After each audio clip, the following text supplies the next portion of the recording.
안녕하세요. 그동안 인클론의 RTF 에러를 받았던 사건들에 대해서 다뤄왔는데요. 이번 시간에는 그 뒷이야기를 살펴보면서 마무리하려고 합니다. 저번 시간의 내용을 요약하면요. 인클론이 FDA로부터 승인 거절을 받은 이유는 적격성 문제가 발생을 했습니다. CT 사진이 없었기 때문에 이것이 이리노테칸 불응성 환자인지 아닌지를 구분할 수 없었고, 그렇기 때문에 결과가 이리노테칸 때문인지 아니면은 어비룩스 때문인지를 확인할 수가 없었습니다. 그래서 승인을 할 수가 없었고요. 어떻게 보면은 병용요법으로 인한 문제라고 볼 수가 있겠습니다. 그 효과를 정확하게 구분할 수 없었다는 거죠. HAB는 게스트릭으로 리보세라니 단독 요법으로 NDA를 진행 중에 있고요. 병용이 아니라는 말이죠. 큰 손해를 본 회사는 BMS도 있죠. BMS가 임클론에게 돈을 썼죠. 지분을 확보했는데 BMS도 RTF 에러가 나온 것을 확인하고서 깜짝 놀라서 리뷰를 해봤겠죠. 알고 보니까 37명의 환자가 적어도 한 개의 적격성 문제가 있었다. 그러니까 전체 30%니까 굉장히 많은 적격성 문제가 발생했다는 것을 알 수가 있고, 그 다음에 8명의 환자는 적어도 한 개 이상의 문제가 있었다라는 것입니다. 그러니까 기본적인 로 데이터가 문제가 있었기 때문에 데이터를 신뢰할 수가 없는 거죠. 그래서 관찰된 결과 그리고 통계적으로도 의미가 있다라고 볼 수가 없었고, FDA에서는 임상적 유의성, 통계적 유의성 둘 다 실패했다라고 결론을 내렸습니다. 그러니까 임클론의 사례를 통해서 우리가 교훈을 얻을 수 있는 것은, 아무리 눈에 보이는 데이터, 암이 감소하고 오래 살고 그런 결과가 나왔다 하더라도 그 결과를 지탱하는 그 밑에 있는 로우 데이터들이 사라졌다면은, 없다면은 근거를 신뢰할 수 없기 때문에 승인을 해주고 싶어도 할 수가 없다라는 거죠. 자, 그리고 임클론은 CT 사진이 없어진 거 외에도 또 다른 문제들도 있었는데, Dose and Administration Frequency, 그래서 이리노테칸을 병용하는데 약을 얼마나 쓰는지 그리고 얼마나 자주 쓰는지, 이것도 데이터가 그 일관되게 환자들에게 착착착착 제공이 되어야 되는데 지 맘대로 막 왔다 갔다 했다라는 거죠. 그러면은 우리가 일관되게 평가를 할 수가 없습니다. 우리가 이제 9923을 봤는데, 자, 그러면은 저번 시간에 FDA에서 추가 임상을 요구했었던 0141 임상은 어떻게 되었는가? 자, 이것은 요약을 잠깐 해드리면은 FDA가 이리노테칸이랑 어비룩스를 같이 쓰는 것과 어비룩스 단독요법을 비교하기를 원했죠. 그 이유는 뭐였냐면요, 만약에 병용요법이 효과가 확실하게 있다면은 이리노테칸이 독성이 좀 있거든요. 그런다 해도 효과가 확실하기 때문에 사용할 수 있는 근거를 마련할 수 있다라는 것이 FDA의 생각이었고, 그런 근거를 확보하기를 원했습니다. 이 부분은 제가 저번 시간에 FDA에서 어비룩스를 단독요법으로 허가를 내주고 싶은가 라고 해석을 했는데, 그게 아니라 피보탈 스터디는 9923 스터디니까 0141은 어디까지나 추가 임상일 뿐이죠. 스몰 스터디입니다. 핵심은 9923 병용요법이었던 것이고, FDA는 이에 대한 근거를 확보하고 싶었던 거죠. 어비룩스를 혼자 쓸 수 없었던 것도 이유가 있었는데요. 전 CEO 왁설, FDA로부터 RTF 에러를 받고서 혼자 빨리 팔려고 했었던 그 사람이 증언을 한 것 중에 하나가, 프리클리니컬 트라이얼스 전임상에서 어비룩스는 ineffective 했다고 합니다. 그러니까 효과가 없었다는 거죠.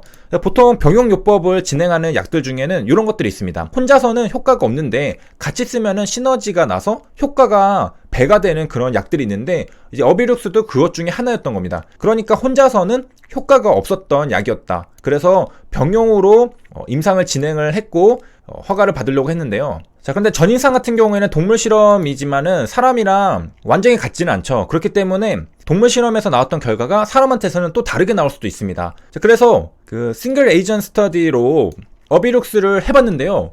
놀랍게도 PR이 10%가 나왔습니다. 그러니까 사실은 FDA가 원했던 것, 그리고 회사에서 바라던 것은 PR이 안 나오는 것이었습니다. 그래서 0%가 나오기를 바랬는데 갑자기 10%가 나와버린 거죠. 그럼 어비룩스가 혼자서도 효과가 있는 약 아니냐? 그럼 좋은 거 아니냐라고 생각할 수 있는데, FDA에서는 9923에 대한 근거를 확실하게 확보하고 싶었는데, 만약에 0141이랑 9923, 그러니까 어비룩스 단독요법이랑 어비룩스 이리노테칸 병용요법이랑 차이가 별로 없다고 한다면요, 요 9923은 확실한 근거를 확보하지 못하게 되는 겁니다. 자, 무슨 말이냐면은 어비룩스 혼자 쓴 것이랑 병용요법이랑 했을 때 효과에서 통계적으로 차이가 별로 없다고 한다면은 굳이 독성 있는 이리노테칸을 쓸 필요가 없다는 거죠. 그 말은 즉 9923 스터디를 근거로 삼아서 병용요법을 승인해 줄 수 없다라는 거죠. 효능에서 통계적인 차이가 별로 없다면은 이것은 방향을 바꿔서 어비룩스를 다시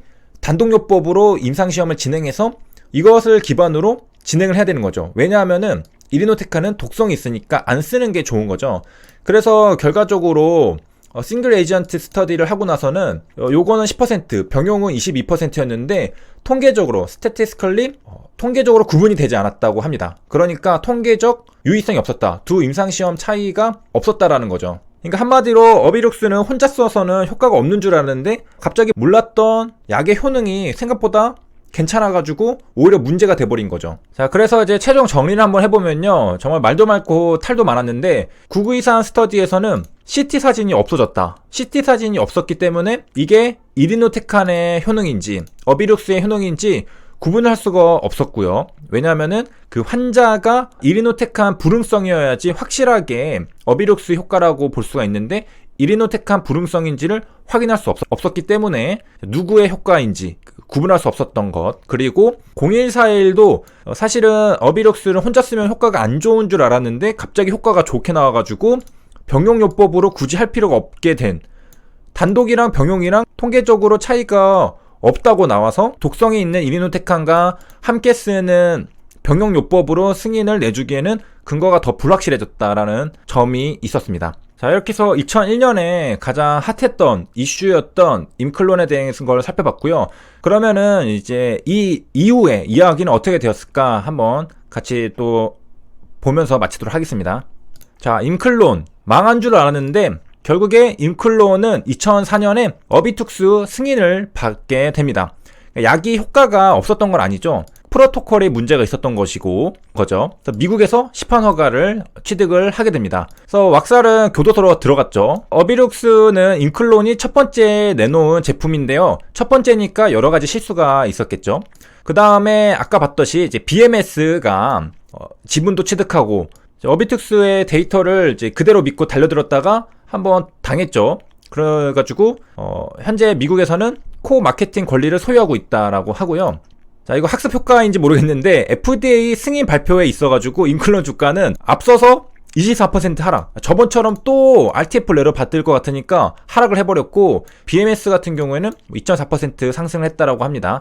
그래서 이번에는 역시 이리노테칸이랑 어비투스를 같이 병용요법으로 해가지고 이제 사용을 한 것이고요. 자, 보니까 이리노테칸의 내약성이 없는 환자에서는 단독요법으로도 사용할 수가 있습니다. 그러니까 어비투스가 효과가 없는 줄 알았더니 효과가 있는 거였죠. 그래서 단독으로도 사용할 수 있게 허가가 나온 것이고, 그래서 우리가 이전 사례들을 보면 알겠지만은 그 어비투스는 효과가 있었습니다. 환자 사례들을 우리가 목격을 했잖아요. 그래서 결장암 환자에서 24% 감소시킨 것이 입증이 되었다. 그리고 EGF를 차단하는 작용 기전을 가지고 있고요. 이 기사에서 좀 웃긴 게 2001년에 이제 미국 승인을 추진했는데 주요 연구가 조잡하다면서 승인 신청 거부를 했다라고 합니다. 조잡하다라는 게 우리가 봤듯이 프로토콜을 보니까 막 데이터들 빠져있고 CT 사진 없고 적경성 기준도 제대로 안 지키고 그 다음에 도스도 막 많이 줬다가 갑자기 적게 줬다가 왔다 갔다 하고 뭐 조잡한 거 맞죠? 그래가지고 이제 거부를 했었다.